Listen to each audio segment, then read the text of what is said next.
I don't know what a bunny would have to do with it, but we best get over to Fluttershy's. She might know what's going on, Applejack said, licking the bottom of one of Spike's hooves. Spike took his hoof back and walked back to the fountain. Looking down into the water, he admired the way he looked now. You guys go ahead. I think I'm going to drop in on Rarity. Now that I look like this, I've got a fighting chance with her again. Whoa there, lover boy. The first thing you need to do is get checked out. Who knows what changing into a pony has done to you, Applejack told him. Yeah, you might be really sick, and if you're really sick, then something bad might happen, and if something bad happens, then we'd all be really sad. You want to make us all sad, do you? Pinky asked. No, I guess not, Spike said, a little defeated. Well, okay then, it's off to Fluttershy we go. We can get the others later, the hyperactive pony shouted. Spike and Applejack followed Pinkie Pie as she bounced down the road toward Fluttershy's cottage. From behind the curtains of the Carousel Boutique, Rarity's vibrant blue eyes had been watching the town square. The svelte, white unicorn mare had heard yelling outside, and when she looked out the window, she saw Pinkie and Applejack talking with a gorgeous purple stallion, his green mane shining in the moonlight. She watched as they walked down the path towards Fluttershy's cottage. Rarity walked away from the window and paced her room tensely. Her expertly styled royal purple mane and tail bounced of its own accord every time she moved.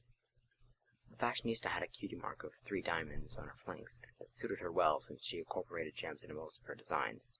Who is he? She wondered aloud. More importantly, why wouldn't they introduce him to me? She might be obliged to take an interest in anything but cakes and parties. But then she's a mare, I suppose even she has needs. Knowing Applejack, she'll try to get him to work on her farm. I can't let a stallion with the look as fabulous as him soil himself by pulling trees. Whatever the reason, I'm getting to the bottom of this.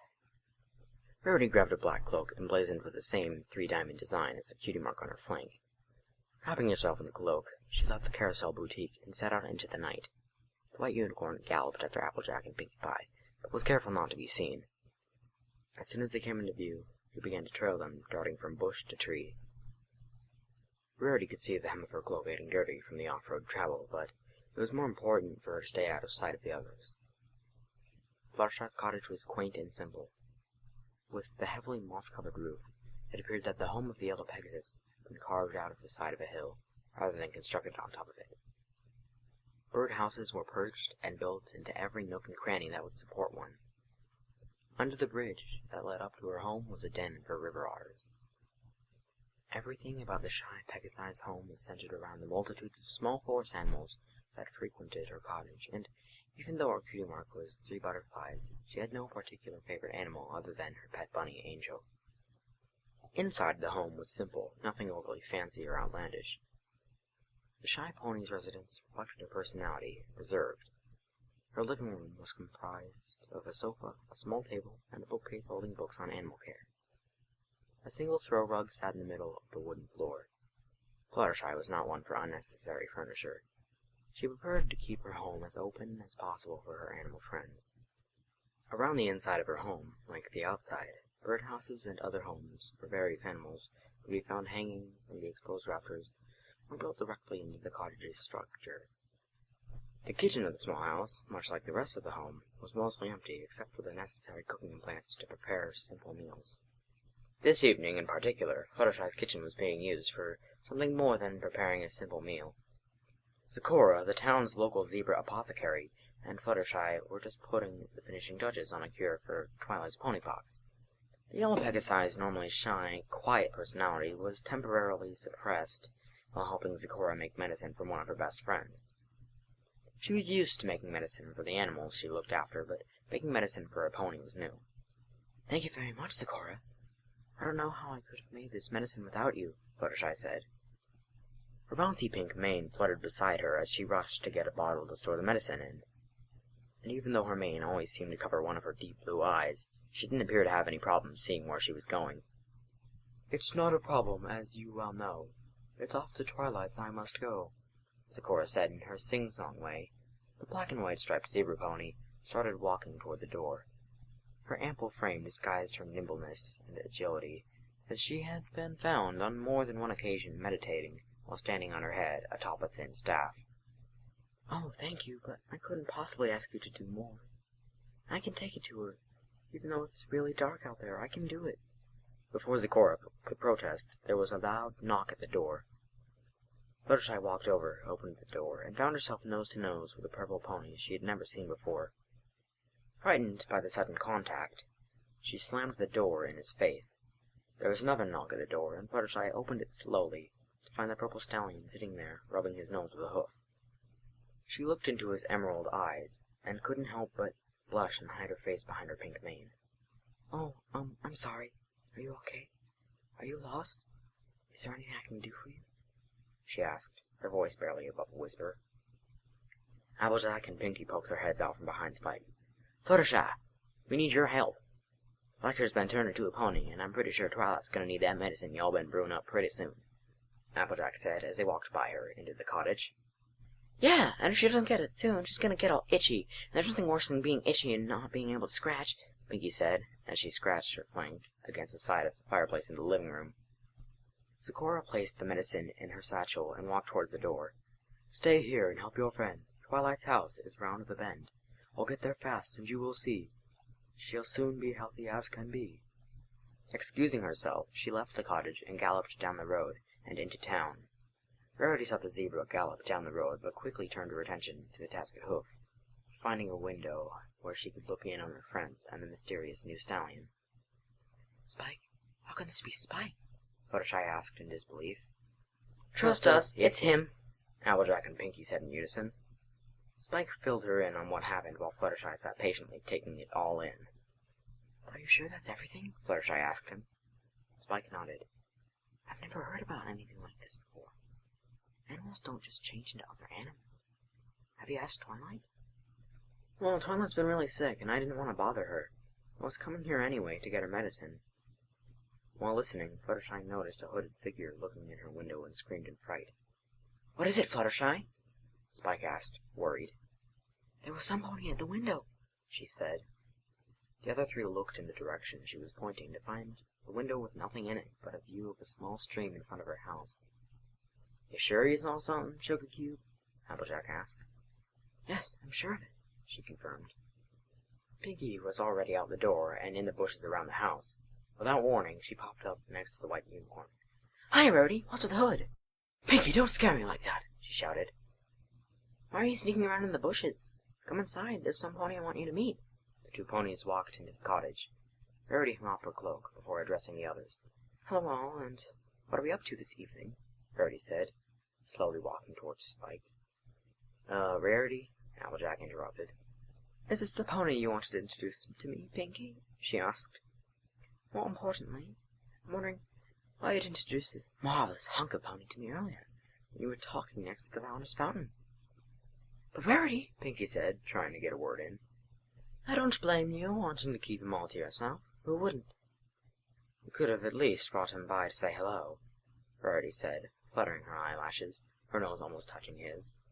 Spike was blushing so hard, his purple coat was turning red, a silly grin on his face. Never before had Rarity shown this much interest in him. But Rarity, this is Spike. We're trying to figure out how he got turned into a pony, Fluttershy informed her. Rarity laughed. You must be joking. How could this amazing specimen of pony be that lovesick little reptile? Spike couldn't believe his new pony ears. Rarity, Applejack shouted. That's no way to talk about Spike. He's done so much for you. You should be nicer to him. Rarity waved her off with her hoof. Spike's just a friend. Well, more like an acquaintance. Truth be told, he's just a silly little dragon with a crush, she told the purple stallion. Oh, don't get me wrong. He's excellent when it comes to lift and tote work, or when just about any type of manual labor needs to be done. That's reason enough to keep him around. But honestly, having the little dragon follow me around all day gets sort of bothersome.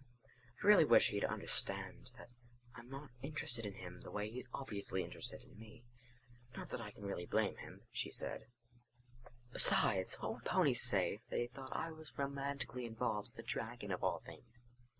You can understand that, can't you? She asked the purple stallion. Why, I'd be ruined. My dreams of being the greatest fashionista in Equestria would go up in proverbial flames. No, it simply cannot be, and I wish he'd realize that sooner rather than later. The sound of Spike's heart shattering was almost audible. He was devastated. Is this how Rarity really feels about me? He thought to himself. Spike could feel the pain in his chest growing with every moment. The former little dragon could not help the tears welling up in his emerald eyes. Rarity saw the expression on the pony's face. Darling, are you okay? Whatever is the matter? Trying to keep himself from crying, Spike ran out of the cottage as fast as he could, toward town, not really caring where he ended up. Nice job there, Rarity, Applejack said, reprimanding her. What are you talking about? Pinky, you agree with me, right? Right? Pinky? Pinky was already gone, chasing after Spike. Why did she go? She probably ran after him, but I don't know if she's gonna be able to catch up with Spike. He's pretty fast as a pony, Applejack said, scowling at Rarity before leaving the cottage to chase after Pinky and Spike. But I don't understand. Rarity turned to where Fluttershy was standing and received a slap across the face. How could you? The slap didn't hurt, but the point was driven home. What did hurt was the tearful look she got from Fluttershy before she ran out the door after Applejack. Oh, my dear Celestia, it was Spike, she thought to herself. I know Applejack and Pinky are prone to having a good joke at some pony's expense, but Fluttershy would never. Rarity felt her cheek, where Fluttershy had struck her. What have I done? Rarity ran out of the cottage, tears streaming from her eyes. Oh, Spike, I didn't really mean it. What's wrong with me? Why did I say those things? She chastised herself. Spike could indeed outrun them, even Applejack. Many times he considered going back to the library, but with Twilight being sick, he didn't want to cause her any more problems. Mile after mile passed, and he found himself on the outskirts of a counter lot.